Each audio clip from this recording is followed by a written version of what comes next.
नमस्कार, आप देख रहे हैं नमो भारत न्यूज। आपके साथ मैं हूं तुषार शर्मा।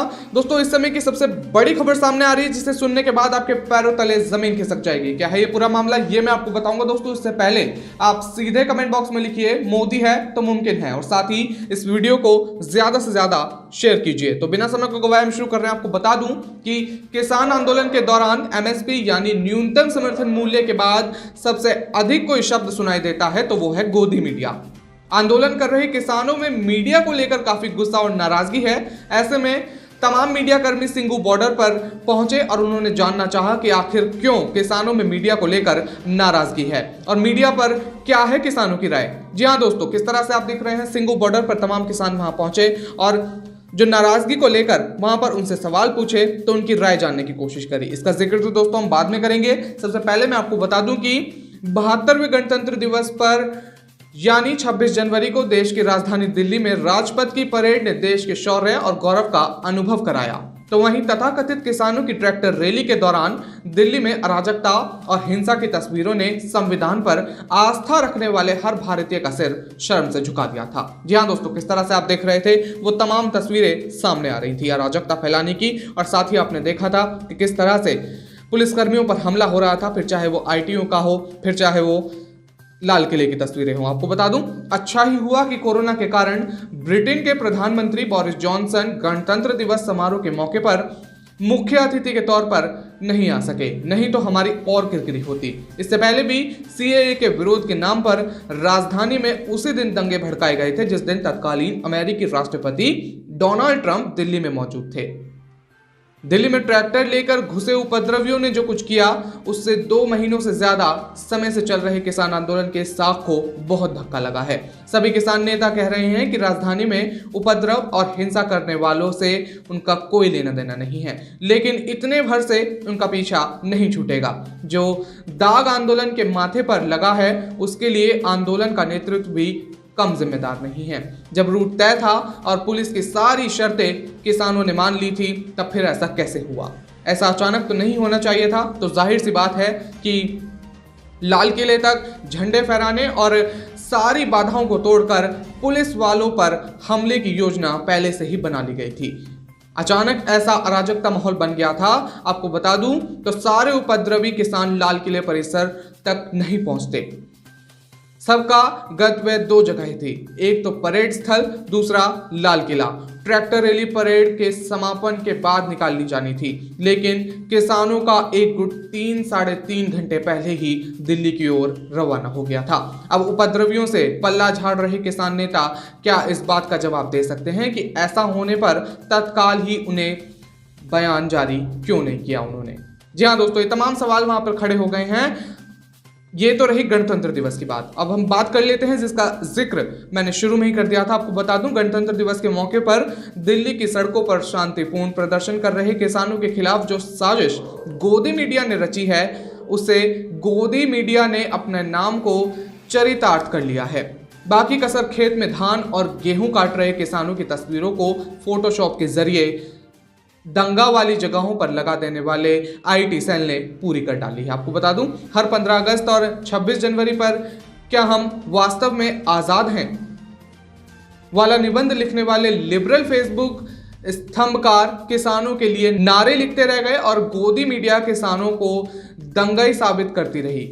ऐसे में एक एनडीटीवी था जो सच्चाई को सामने रखकर तूफानों के बीच अपनी निजी सच्चाई पर अड़िग रहा। ऐसे ही एक अन्नदाता जो अपने खेतों में गेहूं की फसल काट रहा था, उसकी तस्वीरों को बैरिकेड लांघते हुए और उजाड़ते हुए लगा दी गई। आपको बता दूं, ध्यान से देखना, आपको पता चल जाएगा। और साथ ही चालाकी से गोदी मीडिया ने पीले रंग के गेहूं की फसल को पीले रंग से बैरिकेड में बदल दिया। लेकिन एनडीटीवी हमेशा सत्य को बाहर ले आता है। ऐसी ही एक तस्वीर हमारे सामने आई है जिसमें एक पुलिसकर्मी शरबत पिलाने और लंगर खिलाने के बाद अन्नदाताओं को धन्यवाद दे रहा है, लेकिन गोदी मीडिया को बागों में मोहब्बत नजर नहीं आई और इसे भी यह कहकर दिखाया गया कि किसान पुलिस वालों पर अत्याचार और बर्बरता कर रहे हैं। जी हाँ दोस्तों, आपको बता दूं, अब इसी किसान को ही देख लीजिए, महीनों की मेहनत के बाद फरसा लेकर अपनी फसल काटने जाता रहा है।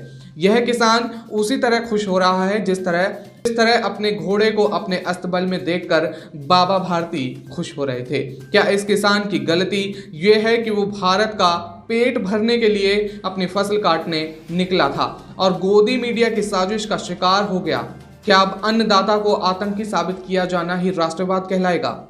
एक पुलिसकर्मी को किसानों ने दिल्ली में जबरन बिठाकर उन पर फूल भी बरसाए, लेकिन मीडिया को इसमें भी दंगा नजर आया। अब इसी तस्वीर को अगर देखा जाए तो ये किसान किसी धार्मिक आयोजन में करतब कर रहे थे, लेकिन गोदी मीडिया ने उनके पवित्र करतब को सड़क पर एडिट करके दिखाया और पंजाब में चल रहे नुक्कड़ नाटक को दिल्ली पुलिस के बीच ले आए। जो दृश्य वस्तुतः मनोरंजन के लिए था, उसे चालाकी से हिंसा का बना दिया। आपको बता दूं, किसान आंदोलन को कवर करने के मुद्दे पर पत्रकार रविश कुमार ने गोदी मीडिया पर निशाना साधा था। उन्होंने कहा था कि पहले किसान भारत का होता था, मगर अब पंजाब और हरियाणा का होने लगा है। एनडीटीवी के शो प्राइम टाइम के एंकर रविश कुमार ने कहा कि गोदी मीडिया फूट डालने के लिए किसानों को पंजाब का किसान कहने लगा है। पत्रकार रविश कुमार ने अपनी फेसबुक पोस्ट में लिखा कि दिल्ली, पंजाब, हरियाणा और यूपी के ही किसान आते थे, इन्हें किसान कहा जाता है। गोदी मीडिया फूट डालने के लिए इन्हें पंजाब का किसान कहने लगा है, पंजाब का बताकर खालिस्तानी कहने लगा है। जब बेरोजगार ने 17 सितंबर को आंदोलन किया तो उसे भी कवरेज से गायब कर दिया गया। लाखों ट्वीट करने के बाद भी बेरोजगार सुशांत सिंह राजपूत के कवरेज का 0.1% कवरेज हासिल नहीं कर सके। धीरे धीरे देखते जाइए इस मीडिया को आगे करते कैसे लोकतंत्र कुचला जा रहा है। हर बात में जनता ही दोषी है, बात कर यह मीडिया सरकार से सवाल नहीं करता, सवाल होने नहीं देता। जी हाँ दोस्तों, किस तरह से आप देख रहे हैं रविश कुमार ये तमाम बातें कह रहे हैं। किस तरह से आपने देखा कि जो गणतंत्र दिवस की वो तस्वीरें हमारी आंखों के सामने आ रही थी, अराजकता भरी तस्वीरें, फिर चाहे वो ITO की हो, फिर चाहे वो उसकी हो लाल किले की। और साथ ही आपको बता दूं कि किस तरह से आपने देखा कि फोटोशॉप से इमेजेस को एडिट करके दिखाया गया। ये तमाम बातें दोस्तों सामने आ रही हैं और आपको बता दूं किस तरह से वो तमाम बातें कि एक ऐसी ही तस्वीर सामने आई थी कि जिसमें एक पुलिसकर्मी शरबत पिलाने और लंगर खिलाने के बाद अन्नदाताओं को धन्यवाद दे रहा है, लेकिन गोदी मीडिया को बागों में मोहब्बत नजर नहीं आई और इसे भी कहकर यह दिखाया गया कि किसान पुलिस वालों पर अत्याचार और बर्बरता कर रहे हैं। जी हाँ दोस्तों, किस तरह से आप देख रहे हैं तमाम बातें सामने आ रही हैं। अब इस किसान को ही देख लीजिए कि महीनों की मेहनत के बाद फरसा लेकर अपनी फसल काटने जाता रहा है। ये किसान उसी तरह खुश हो रहा है जिस तरह अपने घोड़े को अपने अस्तबल में देखकर बाबा भारती खुश हुए थे। क्या इस किसान की गलती यह है कि वो भारत का पेट भरने के लिए अपनी फसल काटने निकला था और गोदी मीडिया की साजिश का शिकार हो गया? जी हाँ दोस्तों, ये तमाम सवाल ये दागे जा रहे हैं। इसी के लिए एक बेहद ये सबसे बड़ी खबर सामने आई थी, किस तरह से फोटोशॉप से इमेजेस को एडिट करके दिखाया गया। तो दोस्तों ये थी अब तक की सबसे बड़ी खबर। आपसे गुजारिश है कि आप इस वीडियो को जल्दी से शेयर कीजिए ताकि ये सूचना ज्यादा से ज्यादा लोगों तक पहुंचे। तब तक के लिए हमारे साथ बने रहिए नमो भारत न्यूज में। धन्यवाद। वीडियो को लाइक, सब्सक्राइब और शेयर करना ना भूलें। अपने विचारों को कमेंट बॉक्स में लिखकर हम तक जरूर पहुंचाइए।